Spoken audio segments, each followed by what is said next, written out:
شلونهم اصدقائي؟ بما انه اليوم ثلاثاء والشغل مو كلش هنا، أنا قدرت اقنع استاذ هشام انه اسوي له ريلز خرافي، بس بشرط انه اتذوق كل الايتمات الموجوده، وراح انطيكم رايي بكل امانه، اي واحد ما راح يقدر يجي هنا انا راح اعطيك رايي بكل امانه اعلاميه. تعالوا ويانا.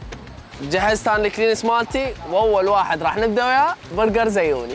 جيب لنا زيوني. اشرح لنا عليها زيوني. هاي الوجبه دبل برجر، سوينا ميكس بين الايطالي والامريكي وضفنا وياها البابروني. حلو، خل اذوق. الله قوي. البابروني طلع كلب. والله الوجبه تجنن. كليا الوجبه تقييمها 9 من 10. هسه نبدا بالوجبه الثانيه. جيب لي يابا. شوف هاي الصينيه تفتح النفس. هسه اشرح لنا على هالوجبه. هاي وجبه متنوع. هذا ريزو مبين، هذا هذا ريزو. كنتاك، هذا شنو هاي اللفه؟ هاي لفه الزنجر اللي هي زنجر. بالجبن، وهاي- وهذا الستريبس. هاي قريبه للوجبه ستريبس؟ العائليه، اي اللي هي بدون عظم. هسه راح استطعم لك وبكل امانه اعلاميه. اول شيء راح نبدا بالريزو. والله الصلصه والقرمشه والتمن يخبط. الله عليه. والله هسه وخلي لي اياها، هسه رجع بس خل اتذوق راح اموت. هاي اللي قالوا لك عليها اللفه ما ادري شو اسمها، بس جايبين نص لفه، هاي تقييمها 9 من 10 لين نص.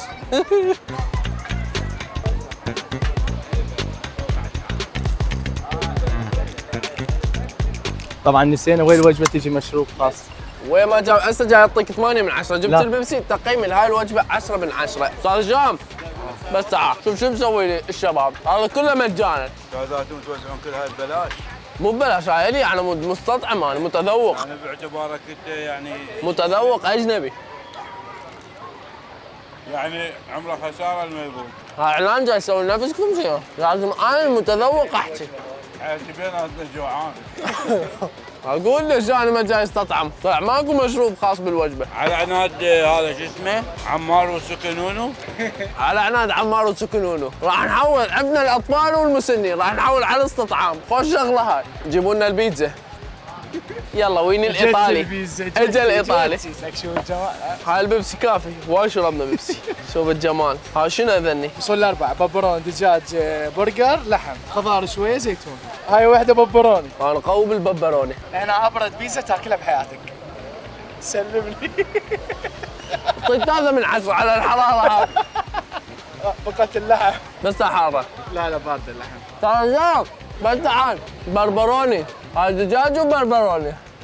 والله العظيم كلش طيبه، و20 من 10 ما دام استاذ هشام موجود. اتخبر عشتيكم استاذ هشام. طبوا لي بالحلويات خله حلي. الله الله شوف الترتيب، والله هذا ما ادري شنو بربروني. ايش راح ياكل؟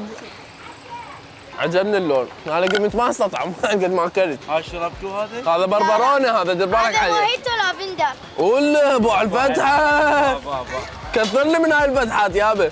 بس تعال راح اذوق هاي لان شواربي كلها راح تتدمر، تعال تقرب لي باللوتس هاي الشوارب راح تصير. واحد ما يعرف شو يقول لكم على هذا الكرم مالتكم استاذ هشام. الله يحفظك استاذ هشام، شو حتى التقييم نسيت، جاي تاكل وعارف التقييم، تقييم من الالف. اخير شيء وصلنا للختام، راح نختمها ويا البغدادي. يا هلا انطيك هاي شاي. ما شايك مثل كل يوم. شاي بغدادي. بغدادي والله بغدادي. استاذ هذا ايش قد ما تاكل بس تشرب هذا الشاي لا تسمن ولا تضعف، تبقى محافظ على وزنك، هاي ميزه هذا الشاي. بس شنو هذا الاستكان كان تفاحه؟ انت تفاح. الله لو هيك الشاي لو ما يرى. شلون شاي؟ شلون تكذب بلا؟ مو كذب والله هذا طعم شاي حقيقي. والله طعم يخبط، والله عاشت ايدك. هو عنده كل الاطعام، اراد لنا نسوي له فيديو واحده، تدري ليش؟ لان انتم سامعين بقهوه بالفراوله، قهوه بالبرتقال، قهوه بالرمان، قهوه بالعنب، راح تستغرب انت بس من تجي تذوق تشوفه بعينك، وراح اسوي الجزء الثاني اذا استاذ هشام قبل، لان طلع خساره المحلات هنا. امان الله.